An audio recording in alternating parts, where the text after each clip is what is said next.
तो बच्चों अब यहाँ तक बात आई कि आप लोग सोच रहे होगे प्राइमरी सर्किट समझ में आ गया, हमें ये समझ में आ गया कि करंट कैसे निकालें, हमें समझ में आ गया कि रेजिस्टेंस वायर के क्रॉस पोटेंशियल ड्रॉप कैसे निकालें, हमें ये समझ में आ गया पोटेंशियल ग्रेडियंट निकालें। बट इसका लेना देना किसी सेल की ईएमएफ से कैसे है, मतलब कि यहाँ पर कहाँ से एक सेल का ईएमएफ निकाला जा रहा है, क्या इससे मतलब है, ये कब बताएंगे हम? तो ये अब बताएंगे बच्चों, इसके बारे में बताएंगे। अभी हम इधर देखो, इसके बारे में बताने से पहले भी एक कहानी है, इस एक कहानी को सुनो बच्चे। ये एक सेल है, ठीक है बच्चों, देख रहे हैं? और ये एक सर्किट है, ठीक है बच्चों। हेलो। Okay sir. अच्छा मान लो कि हमने बीच में कहीं कैलोमीटर लगा दिया, चलो लगा देते हैं, कैलोमीटर फिट कर देते हैं, फिटिंग करा दी कैलोमीटर की हमने, ये कैलोमीटर फिट कर दिया। कैलोमीटर कोई रीडिंग ही नहीं दे रहा, करंट जीरो दे रहा है, दोनों बैटरी लगी हुई है, उसके बावजूद भी क्या दिक्कत हो सकती है? बैटरी बैटरी सब सही है, मतलब ऐसा स्विच स्विच का भी कोई इशू नहीं है। क्या पॉसिबिलिटी हो सकती है फिजिक्स के हिसाब से, कनेक्शन वगैरह सब सर कंप्लीट? बोलो बच्चे बोलो, बोलो बोलो। शायद सर सर शायद पोलैरिटी, सेल्स की पोलैरिटी सेम है अच्छा इसलिए। और कुछ बच्चे और थोड़ा सोचो, मतलब ऐसा क्या हो सकता है कि, मतलब क्यों करंट सर्किट में जीरो क्यों हो रहा है, क्या कारण है, क्या ऐसा क्यों हो गया कि करंट ही जीरो है, क्यों नहीं फ्लो कर रहा? तो बच्चे इसका कारण बता सकते हैं थोड़ा सा?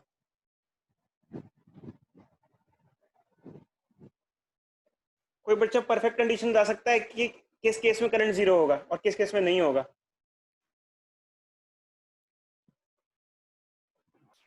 सर वो पॉजिटिव सर टर्मिनल शायद पॉजिटिव शायद टर्मिनल से जुड़ा है ना। बोलो बोलो बोलो, तुषार बोल रहे हो कुछ? हाँ पॉजिटिव, हाँ आप दिशान भी आप भी बोल रहे हो पॉजिटिव, हाँ बोलो बच्चे, दिशान पॉजिटिव पॉजिटिव चला है तो फिर सर तो यही है सर सर, इस पे पॉजिटिव से करंट आके मर्ज हो पॉजिटिव पे। जाएगा।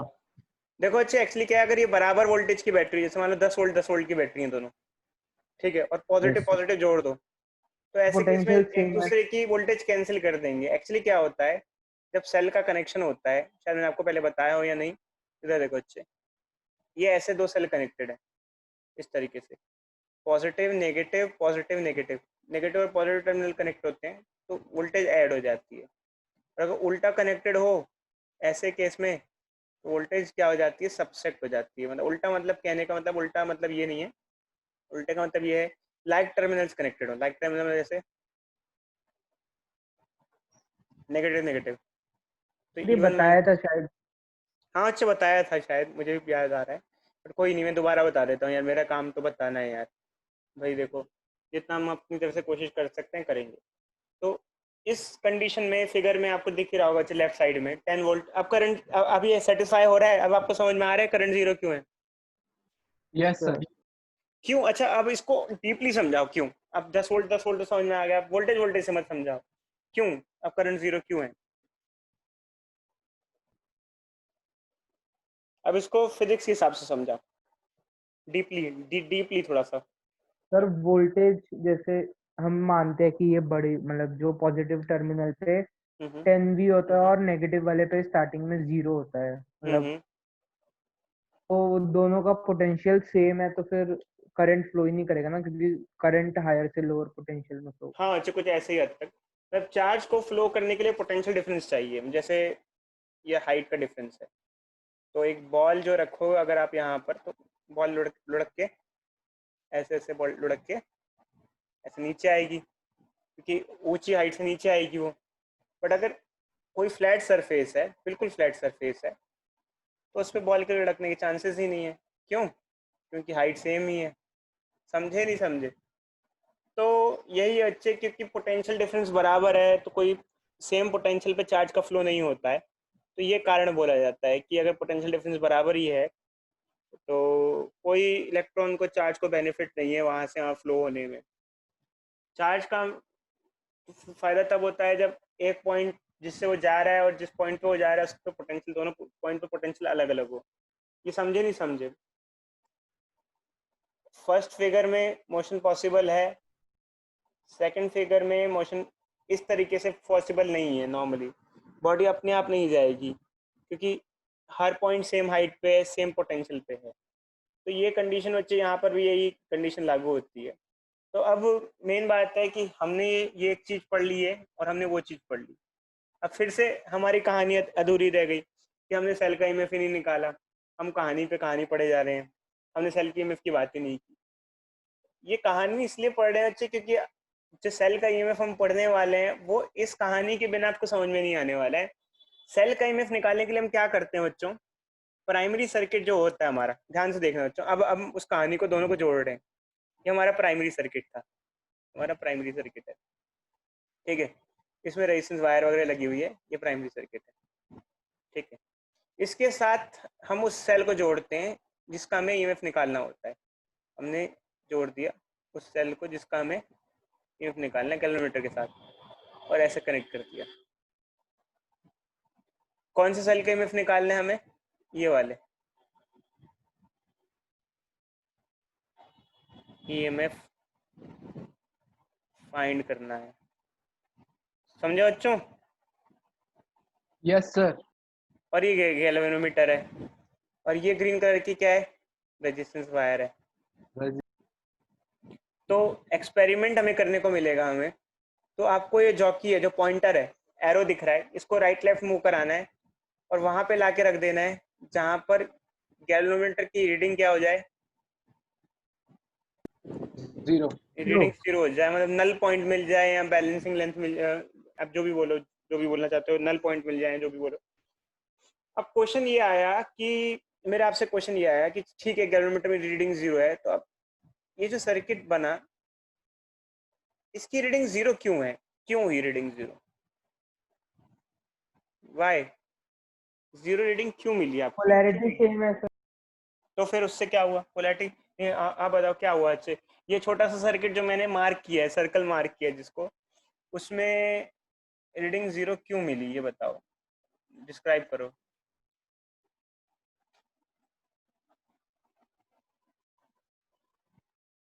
सर ऊपर वाली जो बैटरी मतलब जो जिसका हमें ईएमएफ पता है और जो नीचे जो बैटरी है उसकी पोलैरिटी सेम, तो पोटेंशियल पोलैरिटी वैसे डिफरेंस हाँ है। अच्छे बताते हैं हम आपको। देखो ऊपर वाली बैटरी काफी हाई वोल्टेज की होती है, उसकी जो वोल्टेज है जो इसके अक्रॉस ड्रॉप हो रही है, इतनी लेंथ के अक्रॉस, उस इस लेंथ के अक्रॉस जो पोटेंशियल ड्रॉप है वो इसके बराबर है। मतलब एक तरीके से ये जो लेंथ है इस पे जो पोटेंशियल ड्रॉप है एक तरीके से बैटरी का काम कर रहा है, मतलब कि this system is equal to above system. ये बस फर्क ये है, इसमें नीचे बैटरी है, ऊपर रेजिस्टेंस वायर का थोड़ा हिस्सा होगा, पोर्शन होगा, उसमें बैटरी है। फिर से समझाता हूँ, कई बच्चों को ये बात समझ में नहीं आएगी। यहाँ पे बैटरी से बैटरी तो समझ में आ गया होगा कि बैटरी से बैटरी का पोटेंशियल बैलेंस हो जा रहा है, बट बैटरी से रेजिस्टेंस वायर का पोटेंशियल बैलेंस हो जा रहा है, ये समझ में नहीं आएगा। देखो बच्चों एक्चुअली क्या हुआ, ध्यान से समझना इस कहानी को, तब आप थोड़ा सा समझ पाओगे इसको, तो समझ पाओगे, तो थोड़ा ध्यान रहेगा आपको। देखो बैटरी वोल्टेज देती है, बैटरी के अक्रॉस कुछ पोटेंशियल डिफरेंस होता है जिसकी वजह से चार्ज फ्लो करता है, बट एक्चुअली क्या है कि ऊपर की बैटरी की वजह से इस रेजिस्टेंस वायर के अक्रॉस भी पोटेंशियल डिफरेंस है। उस रेजिस्टेंस वायर के अक्रॉस जो पोटेंशियल डिफरेंस है उसमें कुछ हिस्सा ले लो, जैसे ये हिस्सा ले लिया, अगर इसका पोटेंशियल डिफरेंस और इसका पोटेंशियल डिफरेंस, बैटरी का पोटेंशियल डिफरेंस मैच कर जाए, पोटेंशियल डिफरेंस मैच कर जाए, तो कोई करंट नहीं फ्लो करेगा, कोई करंट नहीं फ्लो करेगा। क्यों? क्योंकि इलेक्ट्रॉन कहेगा कि जितना पोटेंशियल डिफरेंस आप दे रहे हो, मतलब मैं, इलेक्ट्रॉन कहेगा मैं चल के भी जाऊंगा मुझे उतना ही पोटेंशियल मिलेगा। अब ये कैसा है बच्चों, इसकी कहानी थोड़ी सी लॉजिकल मैं बताता हूँ, समझना है, थोड़ा समझने की कोशिश करना। देखो ये बैटरी है, ठीक है, लेटेस्ट एक 10 वोल्ट की बैटरी है, ठीक है। जब 10 वोल्ट की बैटरी होती है तो उसको आप कैसे ट्रीट कर सकते हो बताते हैं बच्चे। उसमें आप ये मान लो कि पॉजिटिव टर्मिनल 10 वोल्ट पे है और नेगेटिव टर्मिनल 0 वोल्ट पे, जबकि ऐसा नहीं होता है, हम मान रहे। मतलब 10 वोल्ट की बैटरी का मतलब ये नहीं कि मतलब बैटरी 10 वोल्ट की का इसका मतलब ये होता है कि पॉजिटिव और नेगेटिव टर्मिनल का जो पोटेंशियल डिफरेंस है उस वो 10 वोल्ट है। जैसे मान लो ऐसा भी हो सकता है कि एक बैटरी है, इसका पॉजिटिव टर्मिनल 8 वोल्ट पे है और नेगेटिव टर्मिनल -4 वोल्ट पे है, तो ये बैटरी कितने वोल्टेज की होगी बताना, तो बच्चा बताएगा, बोलो भाई बोलो। ये केमिस्ट्री का हिस्सा है भाई, केमिस्ट्री का आपने पढ़ा होगा E, E cell is equal to E left minus E right, ऐसे E right minus E left कुछ पढ़ते थे या नहीं पढ़ते थे ऐसा? Sir E right Yes, minus sir. E left. ये पढ़ते थे ना ये। तो Yes, अब जैसे sir. ये बैटरी कितने वोल्ट की हुई है आपके हिसाब से, कितने वोल्ट की बैटरी हुई है? अगर जिसका पॉजिटिव 8 पे और नेगेटिव -4 पे, 12 वोल्ट, 12। 12 वोल्ट की बैटरी हुई ना बच्चे। ये यस सर। कैथोड थोड़ी बता रहा हूँ बच्चे, ये 12 वोल्ट की बैटरी हुई एक्चुअली। बट हम इसे मानते नहीं, ऐसा नहीं मानते हम, अपनी कन्वीनियंस के हिसाब से मान लेते हैं उसको। नहीं देखो, हम इसको ऐसा मान लेते हैं कि पॉजिटिव टर्मिनल 10 वोल्ट पे, नेगेटिव टर्मिनल 0 वोल्ट पे। अब ये हो गया रेजिस्टेंस वायर, ये हो गया रजिस्टर, ऐसे कुछ मान लिया। तो 10 वोल्ट का क्या मतलब है कि जब जैसे मान लो लेटेस्ट एक, वैसे तो इलेक्ट्रॉन चलता है वो नेगेटिव से पॉजिटिव की तरफ चलता है, बट इमेजिनरी मान लो करंट हम कहाँ से कहाँ मानते हैं, करंट हम मानते हैं पॉजिटिव टर्मिनल से चला, ऐसे मानते हैं ना। हेलो, समझे बच्चों? Hello hello hello. Yes, sir. हम मानते हैं करंट चल रहा है, तो मान लो करंट फ्लो कर रहा है, तो वैसे तो हमें उल्टा मानना चाहिए, क्योंकि करंट पॉजिटिव से नेगेटिव जा रहा है तो चार्ज नेगेटिव से पॉजिटिव जाता है। पर जैसे मान लो लेटेस्ट एक चार्ज चल रहा है, ऐसा है मान लो, यहाँ से निकल रहा है, जबकि चार्ज पॉजिटिव से नहीं नेगेटिव से निकलता है, उल्टा होता है। यहाँ पे निकला, चार्ज के पास स्टार्टिंग में 10 वोल्ट है, ठीक है, 10 वोल्ट का एनर्जी एक तरीके से। जब वो रेजिस्टेंस यहाँ पे आया, रेजिस्टेंस वायर चालू हो गई, अब तो रेजिस्टेंस वायर कुछ वोल्टेज खाएगी। जैसे मान लो 4 मीटर की रेजिस्टेंस वायर है, तो ऊपर कितना आया था हमारा, ऊपर जैसे मान लो आया था हमारा, कितना आया था, चलो यार कुछ मान लेते हैं हम ये मान लेते हैं कि ये रेजिस्टेंस वायर है और ये 2 वोल्ट पर मीटर का इसका पोटेंशियल ग्रेडियंट है। मतलब यहाँ 10 वोल्ट होगा, यहाँ 8 वोल्ट हो जाएगा, यहाँ 6 वोल्ट हो जाएगा, यहाँ 1 मीटर, 2 मीटर, 3 मीटर, और यहाँ 2 वोल्ट हो जाएगा। और फिर मान लो बचा हुआ 2 वोल्ट, यहाँ से यहाँ तक 2 वोल्ट रहेगा, और बचा हुआ 2 वोल्ट ये कंज्यूम कर लेगा, यहाँ आ जाएगा। अब कई बच्चों को मैं लिख रहा हूँ, उनको समझ में नहीं आ रहा ये क्या है। देखो बच्चों, मान लो जब चार्ज चला, और चार्ज चला, तो ऐसे बच्चों मैं फिर से कह रहा हूँ ये गलत है, क्योंकि पॉजिटिव से चार्ज नहीं चलता है, बट फिर भी हम क्या मान के चल रहे हैं कि पॉजिटिव से चार्ज चल रहा है। समझे नहीं समझे? Hello hello hello hello. Yes, sir. But ये मान के चलो चार्ज चला, तो उसके पास 10 रुपए थे, मतलब 10 वोल्ट की एनर्जी थी। जब वो यहाँ तक पहुंचा तो उसकी एनर्जी कोई खर्च नहीं हुई, बट जैसे ही रेजिस्टेंस वायर में चला तो उसकी एनर्जी खर्च होने चालू हो गई। हर, अगर मान लो पोटेंशियल ग्रेडियंट 2 वोल्ट पर मीटर है, तो हर मीटर पे 2 वोल्ट की पोटेंशियल उसका खर्च हो जा रहा है। 1 मीटर में 2 वोल्ट खर्च हो गया तो 8 बचा, फिर 1 मीटर में 2 वोल्ट और खर्च हो गया तो 6 बचा, फिर एक में 2 और खर्च हो गया तो 4 बचा, फिर 1 मीटर में 2 बचा, फिर आगे फाइनली जो रजिस्टर है उसने 2 वोल्ट और खा लिया तो बचा 0।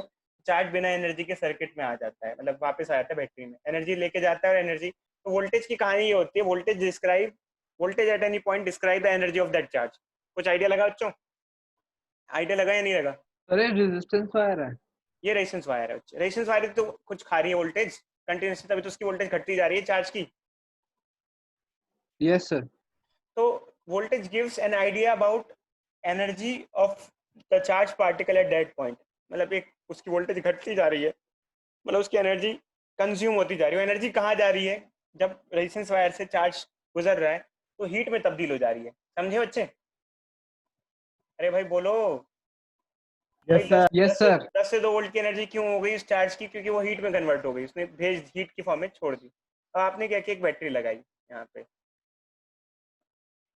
एक बैटरी लगाई, ठीक है, और आपने ये लगाया गैल्वेनोमीटर, और ऐसा मान लो आपने कनेक्ट कर दिया। क्यों? मान लो ये ऐसे आया, तो यहाँ चार्ज फ्लो नहीं कर रहा है, क्योंकि इन दोनों पॉइंट के अक्रॉस कितना पोटेंशियल डिफरेंस है? मान लो 4 वोल्ट का पोटेंशियल डिफरेंस है। और अगर आपकी बैटरी भी यस सर। 4 वोल्ट की हुई, अगर आपकी बैटरी भी 4 वोल्ट की हुई, तो ऐसे केस में कोई भी करंट फ्लो सर्किट में नहीं करेगा, क्योंकि अगर रेजिस्टेंस वायर का पोटेंशियल डिफरेंस और बैटरी का पोटेंशियल डिफरेंस मैच कर जाता है तो चार्ज फ्लो नहीं कर पाता। Hello hello hello. Yes sir. तो सुन रहे सर। उस टाइम चार्ज फ्लो नहीं कर पाता है। ठीक है, अच्छा समझे? थोड़ा थोड़ा सा आइडिया लगा? थोड़ा आइडिया लगा? Hello hello.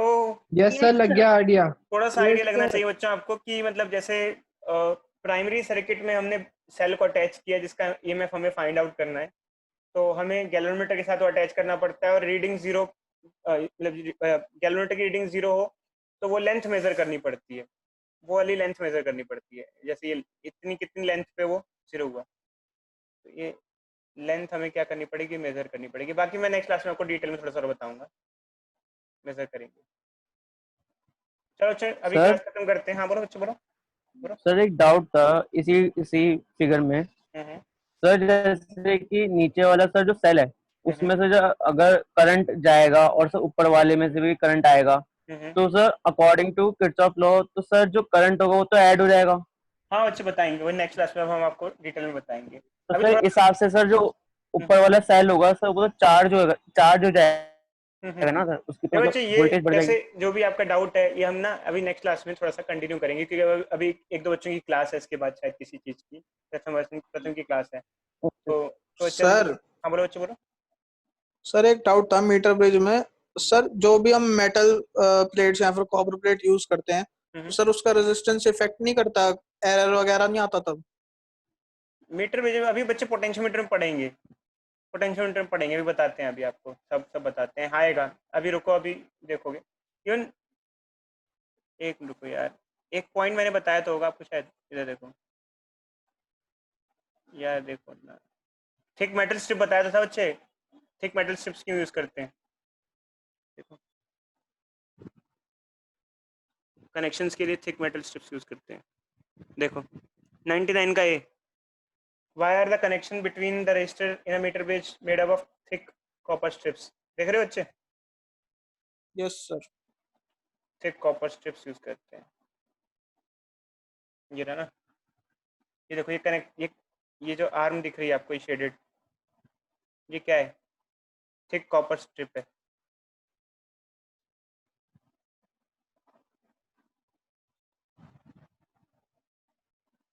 समझे, यस सर। थिक कॉपर तो वो स्ट्रिप तो यूज गुड कर, कंडक्टर होता है ना। देखो जो थिक कॉपर स्ट्रिप इसलिए यूज करते हैं कि इंटरकनेक्टिंग वायर्स का रेजिस्टेंस भी अगर आने लग गया तो हमारे पास एक्चुअल रीडिंग्स नहीं आ पाएंगी, एक्चुअल रीडिंग्स नहीं आ पाएंगी, समझे। Hello hello hello. Yes sir.